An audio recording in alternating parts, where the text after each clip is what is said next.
Зеленый наряд Гагарского района постоянно обновляется и дополняется. На улице Абазга уже красуются новые пальмы сорта Вашингтония.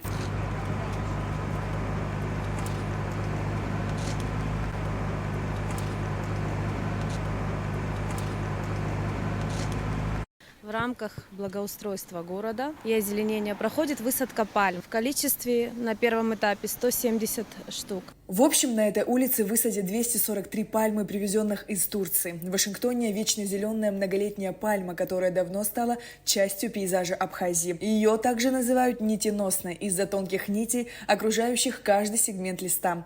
Пальма морозоустойчива и неприхотлива. При благоприятных условиях эти стройные величественные деревья достигают высоту до 10 метров, а то и выше. Ранее здесь были высажены пальмы, которые в большинстве своем заболели и погибали постепенно.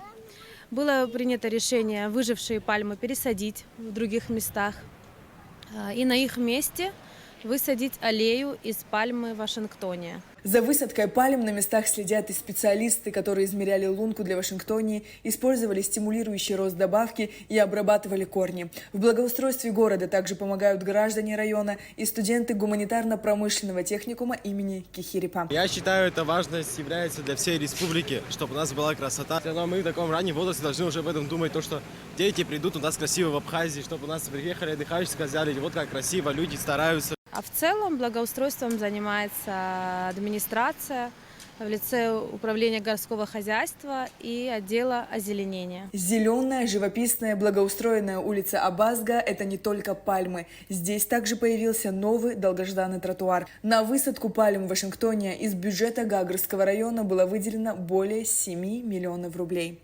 Сария Кварацхеля, Музафар Астанов, Абхазское телевидение.